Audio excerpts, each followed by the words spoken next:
Hello guys, once again welcome back on the video. तो भाई आज की इस वीडियो में आज फिर से मैं आप लोगों को एक प्रोफेशनल के साथ हम बात करेंगे।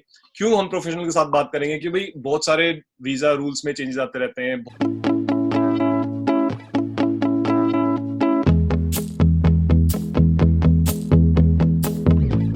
भाई चलो शुरू करते हैं इस वीडियो को। तो हमारे साथ हैं यश दुब्बल, जिनके पहले भी आप लोग काफी लोगों ने वीडियोस देखी होंगी। इनकी वीडियोस नहीं देखी होंगी, मेरी एक वीडियो पे आए थे, इन्होंने काफी अच्छा डिस्कशन किया था इमिग्रेशन के ऊपर लेके। तो अब अगर हम इमिग्रेशन के बारे में बात कर रहे हैं, अगर हम किसी ऐसी सब्जेक्ट के ऊपर बात कर रहे हैं जहां पे हमें प्रोफेशनल से बात करने की ज्यादा जरूरत है, जो हमें ज्यादा डिटेल में समझा सकते हैं, क्योंकि I am not a immigration professional.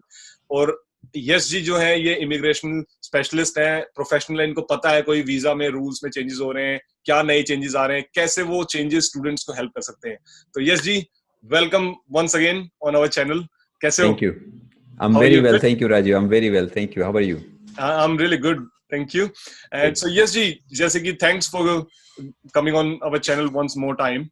And इस बार हम बात करेंगे, जैसे कि बहुत सारे स्टूडेंट्स मुझसे पूछते हैं कि भाई जो टीयर 2 वीजा है उसमें क्या चेंजेस आए हैं, मतलब ये इजी हुआ है, डिफिकल्ट हुआ है, क्या एग्जैक्टली क्या प्रोसेस में चेंज आया है। तो इसके ऊपर हम बात करेंगे। और दूसरी चीज हम बात करने वाले हैं ग्लोबल टैलेंट वीजा, क्योंकि काफी अच्छा। सारे स्टूडेंट्स पूछते हैं कि ग्लोबल टैलेंट वीजा के बारे में हमने सुना है लेकिन इसके बारे में पता नहीं है।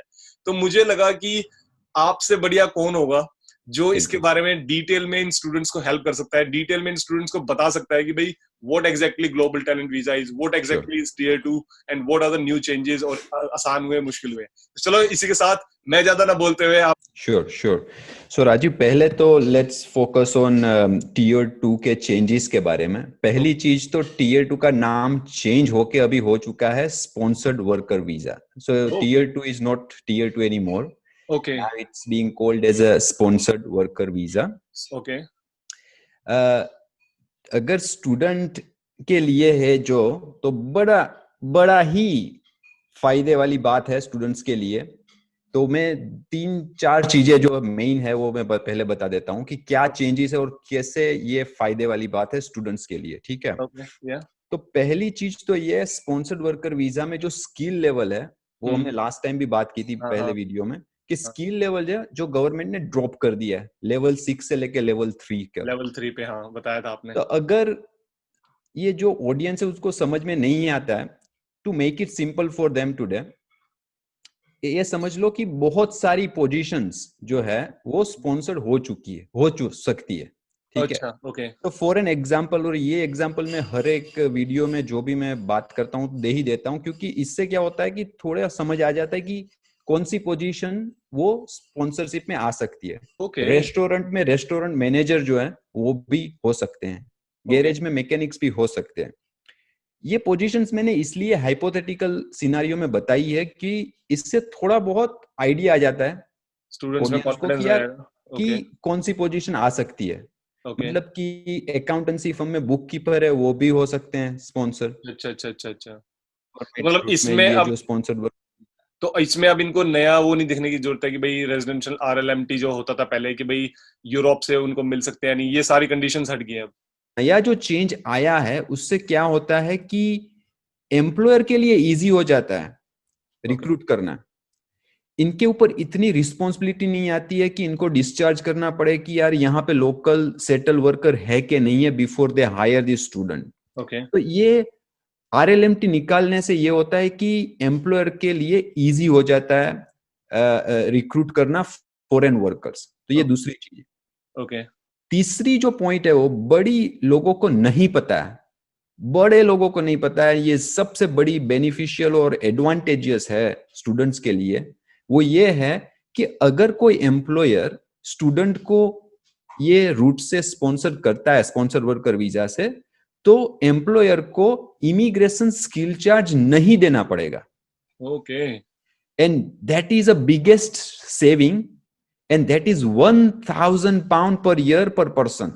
ओके तो ये समझ लो कि अगर 5 साल के लिए किसी को वो स्पॉन्सर्ड वर्कर वीजा देते हैं तो £5,000 का सेविंग्स होता है स्ट्रेट एम्प्लॉयर के लिए। एम्प्लॉयर के लिए। अगर वो ओवरसीज वर्कर को लेके आते तो उनको £5,000 देना पड़ेगा 5 साल अच्छा, के तो लिए। मतलब अगर वो यहीं से स्टूडेंट को हायर कर लेते हैं सीधा यूके के अंदर तो 5,000 पाउंड बच जाएंगे। अगर वो तो इंडिया से कहीं से लेके आएंगे तो लगेंगे। ओके एग्जैक्टली तो अगर ये हमारे स्टूडेंट लोग अगर सुन रहे हैं आज, तो वो कहीं पे भी काम कर रहे हैं, मतलब कोई भी एम्प्लॉयर के साथ काम कर रहे हैं, आई डोंट नो कौन से साथ किनके साथ वो काम करे, लेकिन अगर पोटेंशियल देखते हैं कि यार एम्प्लॉयर इंटरेस्टेड है उनको जॉब पे कंटिन्यू करने के लिए, बड़े सारे स्टूडेंट पार्ट टाइम काम करते रहते हैं यहाँ वहां, है ना, बड़ी सारी जॉब में कर सकते हैं। तो सिर्फ उनको ये करना है, अप्रोच करना है एम्प्लॉयर को, बोलना है कि भाई ये पोजीशन मेरी वर्क परमिट में आ सकती है, if you are interested then I can speak with a professional lawyer, likewise myself, there are many who can help, get the sponsor license, immigration skill charge नहीं देना है, सिंपल सी जो salary है वही देनी है, बाकी जो टीयर 2 का फीस है, इमिग्रेशन हेल्थ सरचार्ज है, वो तो सभी एप्लीकेशंस में लगता ही है। हाँ जी।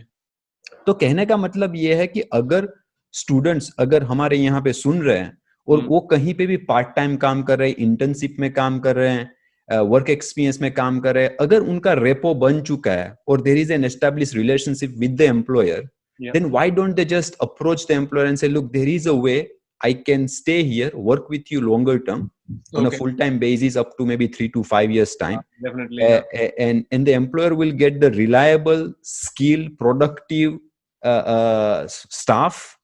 And जो employee अपने जो student है जो सुन रहे हैं उनको स्पॉन्सर्ड वर्कर वीजा मिल जाएगा, जैसे 5 साल में उनको सेटलमेंट मिल जाएगी, परमानेंट रेसिडेंसी मिल जाएगी।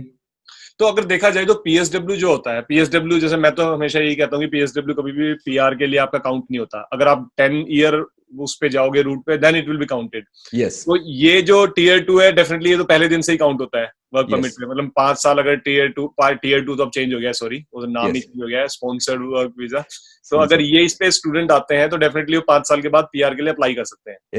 एब्सोल्युटली। तो अगर इतनी कैटेगरी इन्होंने डाउन कर दी है एनवीक्यू लेवल 6 से, जो आपने बताई है जॉब सारी उसके अंदर आती है, तो देखा जाए तो ये तो स्टूडेंट्स के लिए बहुत अच्छी बात होगी, बहुत ही अच्छी बात है।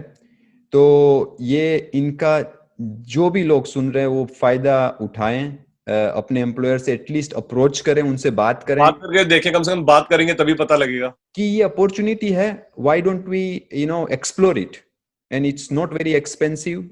इमिग्रेशन स्किल चार्ज जो बड़े से बड़ा एक्सपेंसिव इमिग्रेशन स्किल चार्ज है वो नहीं लग रहा है स्टूडेंट को रिक्रूट करते वक्त। जो सैलरी रिक्वायरमेंट है वो भी कम हो गई है, मतलब कि स्टूडेंट के लिए around 20,800 minimum salary requirement around, right? This is generally speaking 20,800. It can be little bit more depending on the position and skills. Okay, 20,800 is a generally speaking per year requirement है salary की, if the student is getting the tier 2 मैं update ये देना चाहता हूँ ये video पे latest की हमने बहुत latest recently sponsor licence application बहुत सारी कंपनियों की डाली हैं और वो बड़ी जल्दी अप्रूव हो जाती है। That's a good news, ये तो अच्छी बात है।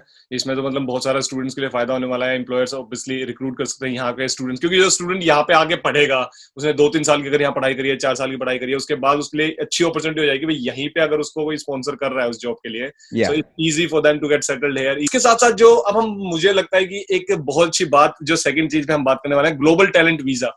तो ग्लोबल टैलेंट वीजा के ऊपर भी अगर आप थोड़ा सा एक लाइट डाल दोगे, बता दोगे भाई वो क्या एग्जैक्टली, चलो ये तो बहुत अच्छी तरह समझ में आ गया, आपने बहुत अच्छी तरह प्यार से समझा दिया इसको कि भाई ये एग्जैक्टली है क्या। अगर ग्लोबल टैलेंट वीजा को भी आप इसी तरह समझा दो तो जितने भी स्टूडेंट्स देख रहे हैं ना वो बहुत खुश हो जाएंगे और कहेंगे वाह थैंक यू जी, thank you. No worries Rajiv. तो ग्लोबल टैलेंट वीजा जो है वो हमने जो कर रहे हैं हमारी ऑफिस में, जो हम ग्लोबल टैलेंट वीजा कर रहे हैं मेनली टेक्नोलॉजिकल जो स्किल स्टाफ है, स्किल वर्कर्स है ओवरसीज, उनके लिए कर रहे हैं।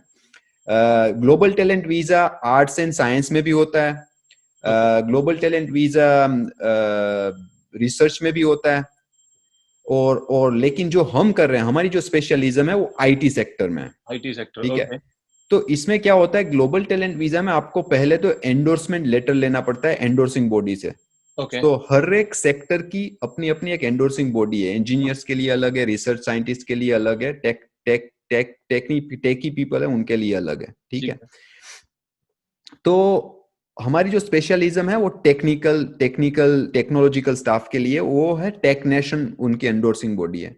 तो पहले एंडोर्समेंट लेटर लेना पड़ता है एंडोर्सिंग बॉडी से, वो एंडोर्समेंट लेटर अप्रूव होने के बाद, एंडोर्समेंट लेटर मिलने के बाद आपको वीजा एप्लीकेशन डालनी है। ओके तो ये जो वीजा आपको मिलेगा आइदर 3 इयर्स और तो 5 इयर्स, ओके जो भी मिलेगा उसके बाद सीधा आपको सेटलमेंट, परमानेंट रेसिडेंसी मिल जाएगी। अच्छा अच्छा, मतलब 5 इयर्स का वीजा मिलेगा पहले और फिर उसके बाद परमानेंट अगर रेजिडेंसी। 5 साल का मिलता है तो आपको 5 साल के बाद सेटलमेंट मिलता है, और 3 साल का मिलता है तो आपको 3 साल के बाद सेटलमेंट मिलेगा। अच्छा, ऐसा भी होता है क्या? ये तो पता ही हाँ, ना मुझे, कि मुझे लगा था मिनिमम तो 5 साल ही है। अच्छा, नहीं, 3 साल। 3 ओके। साल में भी मिलते हैं, अगर अगर आपकी जो एंडोर्समेंट है वो लगती है एज अ टैलेंट, अच्छा एक्सेप्शनल टैलेंट, तो आपको मतलब कि if you can prove you are an established leader in your sector, okay you can get it for 3 years and within 3 years you get permanent residency. Okay, ये तो बहुत अच्छी चीज है, ये तो मुझे बिल्कुल नहीं पता थी। थैंक्स फॉर गिविंग ये दिस इन्फॉर्मेशन। कैटेगरी उनके लिए है जो बहुत एक्सपीरियंस्ड है अपने हाईली सेक्टर में, क्वालिफाइड हो गए या highly talented. Already proven track record है उनके पास अचीवमेंट का अपने सेक्टर में, और very experience people they can get talent category. Doctors आते हैं इस फील्ड में? डॉक्टर्स नहीं आते हैं, नहीं ओके आते हैं, डॉक्टर्स नहीं आते इसमें। ओके लेकिन अगर डॉक्टर जो है वो रिसर्च कुछ किया है तो रिसर्च में अलग एंडोर्सिंग बॉडी में आएगा। लेकिन ये जो हमारी जो कन्वर्जेशन है वो मैं आईटी पे फोकस करता आईटी हूँ, पे। क्योंकि ये मैं ज्यादा जानता हूँ। यही एप्लीकेशन हम डे या वीकली, ये माने कि 2-3 एप्लीकेशन हम करते हैं, और ओके हमारी 80 to 85% सक्सेस रेट है। और एवरेज जो इंडस्ट्री की सक्सेस रेट, जो एवरेज एंडोर्सिंग बॉडी की सक्सेस रेट 50 to 60% है। ओके और अगर क्वालिफाई कोई करता है ये कैटेगरी में, और अगर हम साइन अप करते हैं ये केसेस में, तो हम no win no fee guarantee भी देते हैं। तो ओके। मतलब कि अगर अगर हम लेते हैं केस, अगर हम एग्री करते हैं करने के लिए, then there is a risk free investment, मतलब कि अगर नहीं लगा then we will refund the full fees. और ये तो अच्छा है, ये तो तो बहुत सही है। मतलब जो भी जितने इंटरेस्टेड हैं वो लोग आपसे कांटेक्ट कर सकते हैं, और डेफिनेटली कि भाई अगर उनको चाहते हैं, उनको लगता है कि भाई they can come into this category. So yes, हाँ, आई तो थिंक इट्स अ गुड। भाई जो भी देख रहा है मेरी इस वीडियो को, जिसको भी लगता है कि भाई वो ग्लोबल टैलेंट वीजा की कैटेगरी में आईटी सेक्टर के अंदर अगर आ सकते हैं, तो definitely do reach out mister yes ji. Yes ji बहुत बढ़िया आपको हेल्प करेंगे। और मतलब अगर नो विन नो फी, इससे ज्यादा कुछ हो नहीं सकता, और दूसरा कोई अपनी जेब से पैसे दे नहीं सकता तुम्हारे वीजा लगवाने के लिए। ठीक है, तो इतना ही हो सकता है कि भाई अगर आपका वीजा लग गया तो फीस दे देना, नहीं लगा तो मत देना। तो बाकी I think this is a very very good thing Yash, what you are thank you, doing, and it's kind thank of you, a you supporting the society, you supporting the community, and by spreading this information even while you are making this video with me. I think it's thank you very much for coming up on my video and giving that much information to the students, because yes, it means a lot, because it yes, means a lot for the students who are looking and watching my videos on a regular basis. लेकिन जो immigration से related एक specialist information दे सकता है, yes आप day out day in में ये काम करते हो, रेगुलरली डील कर रहे हो किसी से, you know much better than this. Thank you So I Raja, think that's why I thought that I'll call you again on my channel thank you. and I'll लेकिन ग्लोबल टैलेंट वीजा को assessment के लिए, if you want to run an assessment, we can run a free assessment as well, but ये किसके लिए, ये जरूरी है पहले समझ लो कि किसके लिए है ग्लोबल टैलेंट वीजा। जो हम जो है टेक्नोलॉजी में स्पेशलाइज है, लाइक साइबर सिक्योरिटी एक्सपर्ट है, okay डेवऑप्स इंजीनियर है, okay क्लाउड क्लाउड इंजीनियर है, आर्टिफिशियल इंटेलिजेंस, okay ये लोगों के लिए ग्लोबल टैलेंट वीजा है, हर एक स्टूडेंट के लिए नहीं है। तो अगर आपके पास एक्सपीरियंस है आईटी में कोई स्पेसिफिक सेक्टर में, तभी आप हो सकते हैं क्वालिफाई, हर एक लोग नहीं हो सकते हैं।